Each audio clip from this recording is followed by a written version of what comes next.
Pop a 40 and check your rollies. It's Pepsi or Peppo, a dude with attitude. And today I'm bringing you another breakdown. This time, the breakdown to Rainbow Six's Year 8, Season 2. Yeah, I had to look. Operation Dread Factor reveal. Operation Dread Factor. This is introducing a new operator, Fenrir, hailing from Sweden, who's joining the name. Red Hammer squad. Red Hammer, I like Red the Hammer. idea of fear to the I like the name, Viking name. I like that he's Swedish. I like Red Hammer. I don't really like his portrait. This kind of reminds me of not Sens, but that one operator that has kind of like bug eyes or whatever. They can scan through everything. I forget the name, and I hate that. mechanic that we've been working on for a long time, and we finally made it work. And we're happy to introduce him to the rest of the operators. On top of this, we have a big, long overdue map rework for Consulate. We hope you enjoy it. And we're bringing much Happy more. about We're that. bringing balancing changes, quality of life changes, and accessibility changes to make the game that much more enjoyable to play, including permanent arcade being released this season for everyone. Excited for that. As with last year, we want to be fully transparent with what we do with the roadmap and any changes that we make. And these changes are actually informed by you, your voice, and your feedback. That means this season, we're delaying the Frost rework to Season 3 so that we can focus on the priorities that you mentioned to us when we announced this initial roadmap. Okay, so number one, I don't think Frost needs a rework. Frost is pretty decent as it is. Plenty of other operators, Grim, Sins, but anyway, cool. I guess I hope they don't make Frost worse, because it's pretty solid. I just don't want them to mess with it. But I do appreciate that they pushed that off and made sure to replace it. New observation blocker gadget. That's pretty cool. That means Grim will be getting a buff this season, as well Grim's as the getting a buff. I like it. blocker being I moved like up it. to this season, Season 2 as well.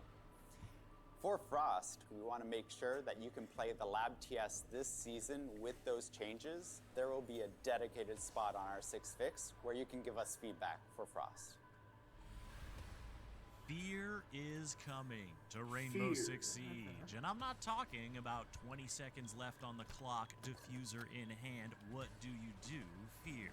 I'm talking about this. This is what it looks like when an attacker is caught in the radius of Fenrir's FNAT dread mines. Are you afraid yet? You should be. What is it, just smoke?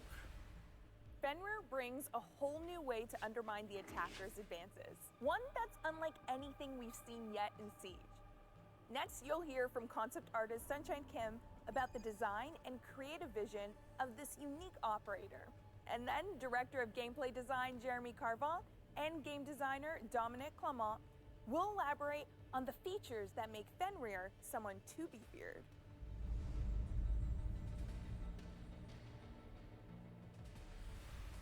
Fenrir is designed by, once again, our character concept artist NJ Chutai, who previously worked on Grimm. Fenrir looks dangerous, somewhat frightening, but it's not reckless or evil. Since he's a scientist and a trained soldier at the same time, we really wanted to capture those two elements in the visual design. We explored light urban combat outfits for his general aesthetics, and something more advanced high-tech equipment that could be a focal point of his design. In this case, his neck collar slash mask that gives him immunity to his own gadget. Keeping rest of the design more grounded, we allowed certain room for fantasy on his gadget that can really show the character he can belong both combat and lab environment at the same time. So when our team started to work on Fenrir, we found interesting information about military scientists conducting researches around psychochemicals. They were looking for ways to fight enemies with cloud of gas that can impair the brain. It didn't look like it was damaging the health, though. Into a state of delirium. So Fenrir's device is a diffuser of psychochemicals. When it's activated, the metallic casing opens. When it detects the presence of hostile, a gas is sprayed. When opponents are under the influence of this chemical, Their brains are affected, their perceptions are clouded, and their field of view are obstructed with hallucinations. Because of the nature of this character, we built this scary-looking device. Fenrir works with chemicals, so the casing is corroded, creating this skull that became part of his identity. When it triggers, two glowing eyes are watching you while you are slowly sinking into the obscure universe of Fenrir. That is kind of cool. That's actually Fenrir really joins cool. Rainbow as the mastermind of the defense. He's a unique trap operator that can truly adapt and redirect his own utility to the ever-changing flow of around. So Fenrir brings the FNAP mine. It's a throwable sticky gadget that can be deployed pretty much everywhere. Once it's deployed and it's activated, it can be triggered by an attacker that walks in its line of sight. Once it's triggered, the mine will release a toxin cloud. Everyone standing in it will be affected by the effect, which we call the fear effect.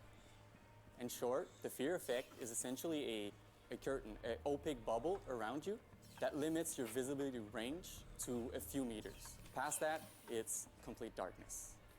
So when the round starts, Fenrir has all of his gadgets in his pocket. And when they're deployed, they're basically inert. They don't do anything and they're armored. So they can't be destroyed by bullets. They can only be destroyed by explosives. Aside from being there and looking mean, they really don't do anything. That is until Fenrir activates them with one of his 3 codes. He has 3 codes and 5 gadgets. So he has less codes than actual gadgets, so he needs to be mindful of which one he's going to activate and which one he will remain armored. Because once they're activated, they open up and they're no longer bulletproof. So they're very vulnerable to bullets, lasers, and obviously explosives. Once they're open up, they mean business, and it means that it can be triggered by attackers and affect them. So when you play as Fenrir, your goal is to survive as long as possible. So we made sure to give him a kit that will hopefully allow you to do so. If we look at the primary weapons, you have 2 options. The first one is the MP7, a classic, really powerful SMG, great for close, mid, and even long-range encounters. So the second option is the SAS G12, which is a very strong, powerful shotgun that can deal a lot of damage in close range, perfect to pair with the Gadget, which essentially limits the visibility of the attackers, so you can really get close and personal with this weapon and deal a lot of damage. Secondary weapon, we have the Bailiff. It's a great secondary weapon that creates a lot of destruction for a pistol. Whether you pick the SMG or the shotgun, you'll be sure to have a tool in your arsenal to reshape the map during the prep phase and set up your gadget the way you really want it. For secondary gadgets, we went for gadgets that will really synergize well with the operator's main ability. The first one is barbed wires. The FNAT will reduce the visibility, and the barbed wire will slow them down. His other option in terms of secondary gadget is the bulletproof cam. Again, a great synergy with the gadgets because you can use the bulletproof cam to keep watchful eye on your FNAT, and you can also use the bulletproof EMPs to disable any pesky attacker drone that might be coming in to destroy your gadgets. So wait a minute. It's bulletproof, but gadgets can destroy it? It takes explosives, but those little gadget things, like Twitch and Brava, can destroy it. Okay, I kind of understand Brava because it's not really destroying it. It would be taking it over. But if it's Twitch and it's just shooting at it, that's stupid. That's counteractive. Flexible operator. It can be very useful for new players as much as for very experienced players. For new players, if you don't want to deal with having to manage and jungle with all the codes, you can just deploy your gadgets, activate them, and play them like a regular trap operator. If you want to be a bit more advanced and kind of trick the attack, you can really juggle with the codes, activate your gadgets when they need to be activated, deactivate them to protect them, do this dance of the mastermind kind of controlling where the gadgets are most effective and affect as many attackers as you can. Keeping up with the synergy between the operators and the gadgets, you have a lot of synergies with other operators. So like Melusi in Clash can combine their slowdown effect with the FNAT. They'll have their visibility reduced and also they'll be slowed down, so they might be stuck in this effect a bit longer thanks to that. Combining it with other operators like Thorn means that you can kind of catch these attackers in their moment of panic and hopefully deal them a lot of damage with these gadgets. Another group of operators that are very useful with Fenrir is the intel gathering operators like Valkyrie, like Pulse, like Solis. They're all very useful operators that can really collect as much intel as they can and share this intel with Fenrir, so Fenrir can be more aware of which one of his gadget needs to be activated in order to be the most effective. Operators that can be a bit more sneaky could potentially get a bit closer to the victims and give them a good scare, like, well, Cavera. So if you have a Fenrir on the other team, you have a couple options in terms of counter. The first one is the classic combo of IQ and Thatcher that can be brought to deal with these FNAPs. So Finka is another very interesting counter. She won't completely remove the effect, but with her nano boost, she'll be able to kind of reduce the effectiveness of the fear effect, giving you more breathing room and more room to see around you and find hopefully cover to be safe. An interesting counter that you can bring is Mountain. Mountain can trigger them and provide cover for the rest of the team to come in and destroy the FNAT that have been triggered. Since he has the shield, the visibility reduction is not the end of the world. He's still protected. And finally, you have Twitch and Zero that can be brought to hunt down all the activated FNAT and zap them with their lasers. We can't wait to see the strategies. I don't like Twitch being able to break it. Big brain I don't know how plays Zero that, could will break come it up either. with That Fenrir. makes no sense. He's really an operator that can play with collecting information and removing information from the attackers. So we can't wait to see players run around activating, deactivating their FNAT and scaring attackers throughout the next season. We've seen your excitement about the upcoming map rework for Consulate, and now we want to give you more details on the renovations and updated bomb sites. And by we, I mean Team Lead World Jeremy Dowsett.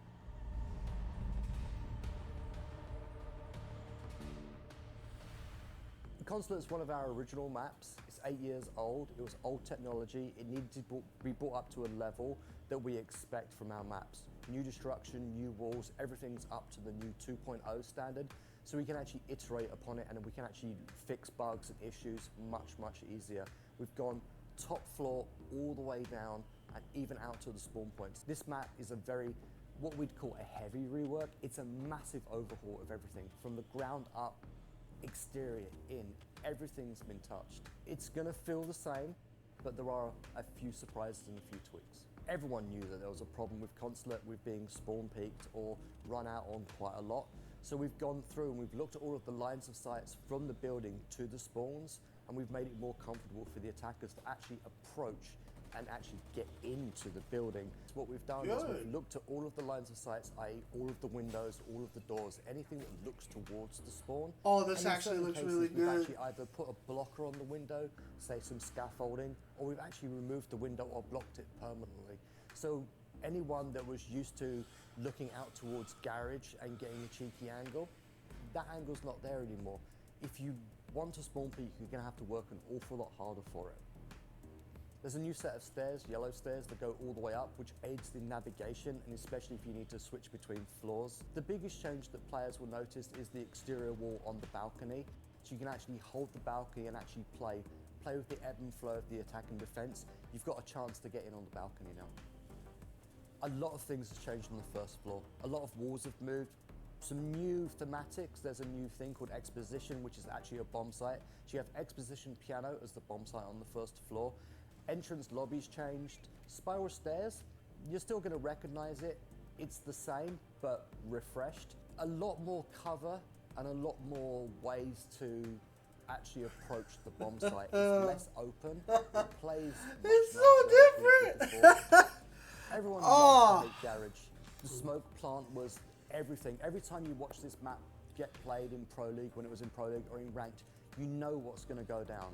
They're going to plant behind the truck, they're going to smoke, and then they're just going to hold it all the way out on the exterior, and you're not going to be able to... I'm going to kind of miss now that. you actually have to enter through a new room to get into garage to the bomb site to actually be able to plant. This means you can't hold it from the outside, so you have to enter the building.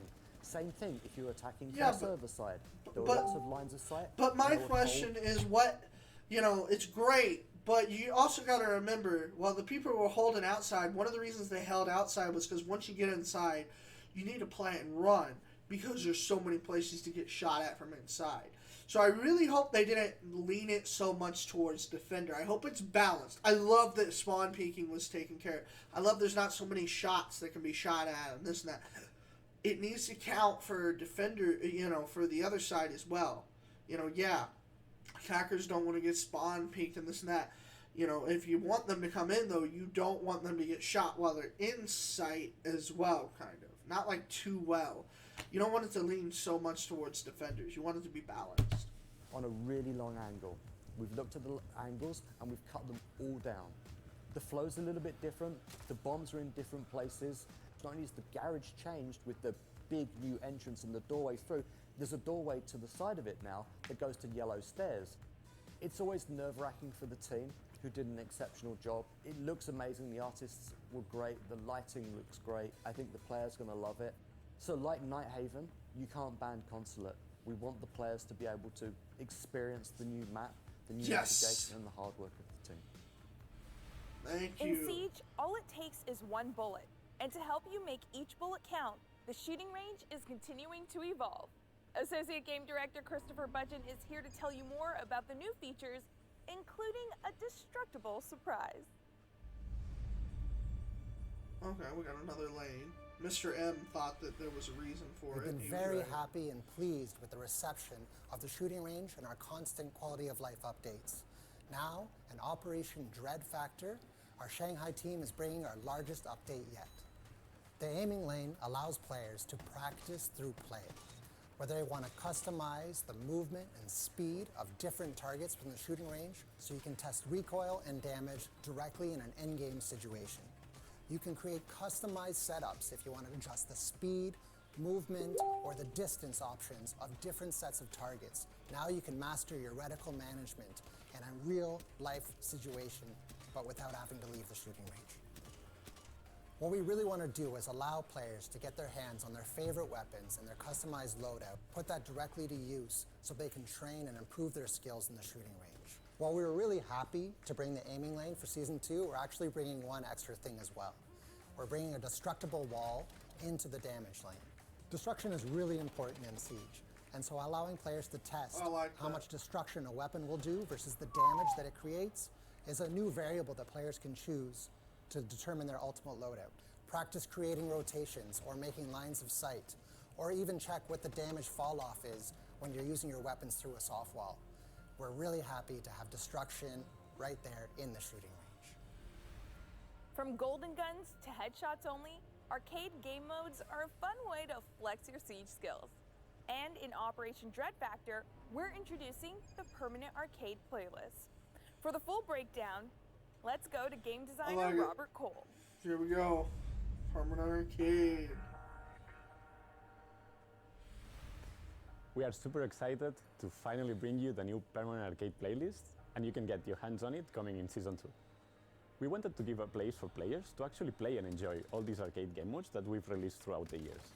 But we also felt like all these game modes deserve a place to be permanent inside the game. And we will release with a list of 5 arcades. So now you will be able to, from the menu, jump directly into a queue for all these crazy and fun arcade game modes. Or you can even go to custom match and create your own lobbies with your own friends. We are releasing with arcades like Golden Gun, in which your only weapon is the Golden Desert Eagle.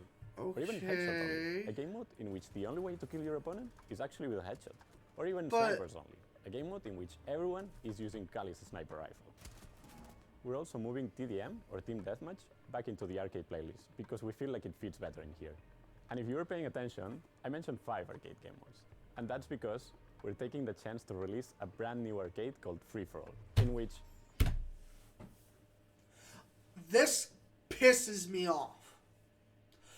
When me, Mr. M, and others heard about arcade mode, we thought they were actually going to... Golden Gun, I'll give it that. A lot of people did enjoy Golden Gun, and it was an arcade mode. Snipers Only, maybe that was. I don't remember. But there were so many. Like, a lot of people, myself included, wanted what they do for some of the...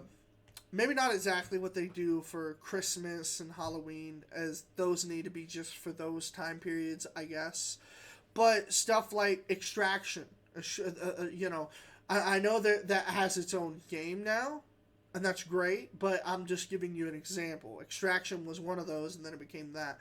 And there was so many others and such that they could have done the April Fool's thing, you know, because they don't do that every year. They could have had that. Instead, it seems like they're like, hey, let's give them 5.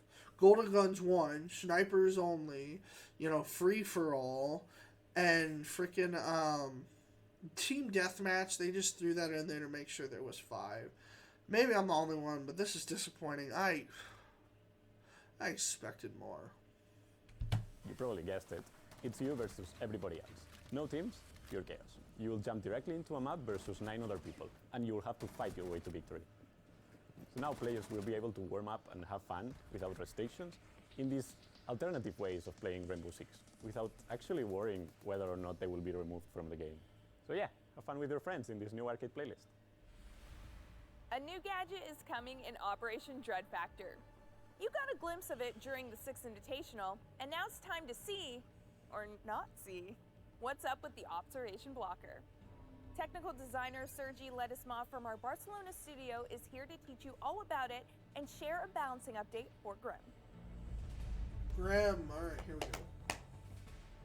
Arcade was very Intel Gathering is one of the core pillars of the Siege experience.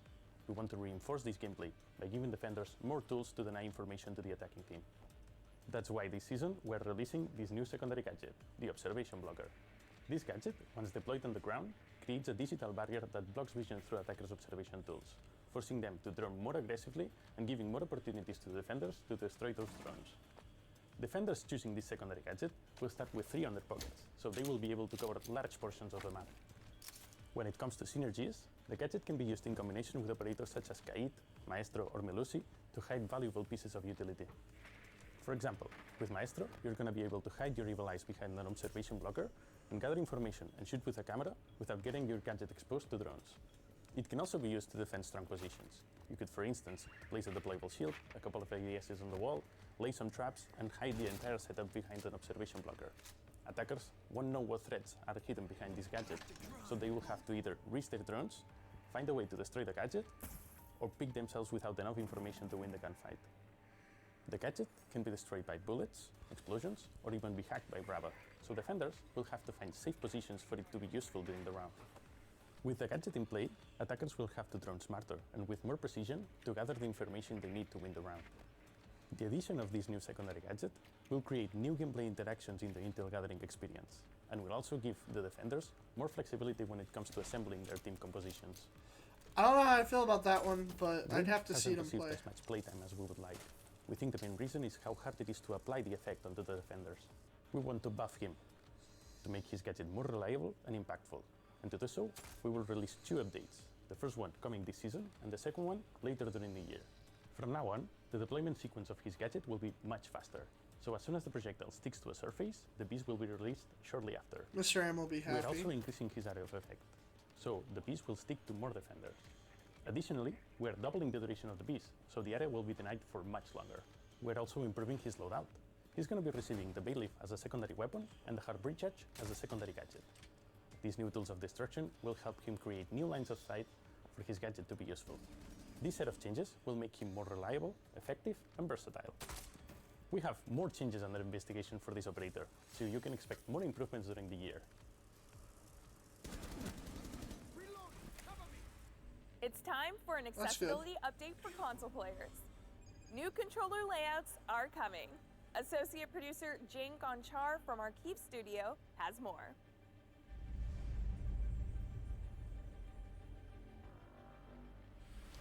As you may know, we want to level up playing field for PC and console players, and new additional controller layouts are important stepping stones on the way to full controller customization. We have already several. I appreciate that they do this, but this isn't a big deal with me, so I'm going to go to the next thing. I apologize.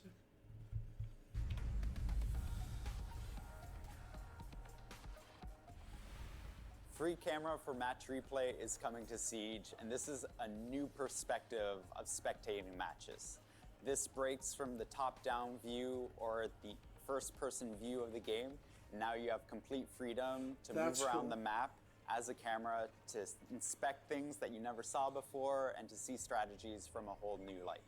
The goal of FreeCam is to provide players with the tools necessary to review their match, to review the strategy. No matter where you are, you have the freedom to move around that map and inspect those details that you missed before. This means that the next level of FreeCam in a future update will be an update to the HUD, so you can also hide it as well. This would be a fantastic tool for creating content. This means that you can set up the camera that you want, the capture and performance that you want, so that you can create that amazing video that you've always dreamed about creating inside of Siege.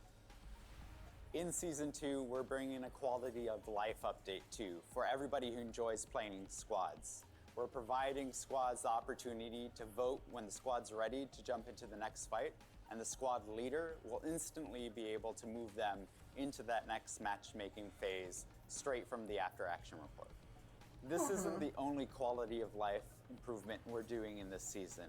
We spoke at the SI about interactions with gadgets and improving that, and we're delivering with the first step, which is the diffuser pickup, making it more generous and more intuitive in order to pick up that gadget, and providing the option to players whether or not they want automatic pickup or a prompt to pick it up. The future means that we'll be bringing these improvements to other gadgets as well. And like we promised at SI, the idea of putting down your gadget, picking it up, and even throwing it will be on the roadmap for future updates. Operation Dread Factor is coming to the season test server next week. Alright, I noticed I didn't go into the battle pass. So now's the breakdown part. So let's talk about the roadmap.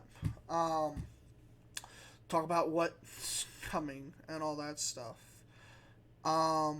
Quick Match 2.0. I'm really excited to see how that's going to work and what they're going to do with that. And I want to know how they're going to update Frost. I really want to know what they're going to do with the rework. We're getting a new map, Portugal. It might be in Portugal. That'd be pretty cool. So the new operator, like I said before, I didn't like his portrait, but I like his name, good Viking name, and I like that he's Swedish, and I like Red Hammer, I like all that stuff. I like his overall look. I don't know how I feel about the gadget. I'm going to have to see how it works and everything, but definitely an interesting concept, to say the least. I don't like that Twitch and Zero can destroy his gadget. I do not fucking like it. Call me stupid or whatever. I don't. I do like the design. It is cool. Even though I don't think anyone's going to give a shit, it's cool. As far as his guns, I'm going to be honest, I actually like his weapons. Like, I usually don't give a shit about what guns they give because it is what it is, but I think his guns are solid. I'm going to have to get Mr. M in a party, and we'll discuss all this and maybe make a video. But comment down below, what did you think of everything? Did you like it? Did you not? I know with me, some of it was really just meh, but a lot of it, I just keep, see, I know some people aren't going to agree, but I just think Siege keeps just climbing and climbing and climbing and climbing. Like, a lot of people aren't seeing that because they've been playing it since it came out, or for the last 3 or 4 years. I've been playing it since 2019, though. And I always take myself out of that role and I say, what if I started playing this today? This would be huge. So many operators to get, so many cool things to benefit from. But see, the cool thing is, if you have been playing it since way back when, you've seen how the game has improved. So, I don't know. Comment down below. What do you think of Season 2? What do you think of the reworks? What do you think of the new operator? Let me know down in the comments if you agree with me or disagree with me. That's fine. But if you did happen to enjoy the video, leave a like, subscribe for more because we're going to do this every season. And if you want to watch us play this live when it drops with Mr. M possibly, most likely, let's be honest, he'll probably call into work, hopefully. But I'm getting too excited already. If you want to see us play this live, follow us on Twitch, same name, Dudes with Attitude, and I'll see you all in the next one. Till then, keep the attitude.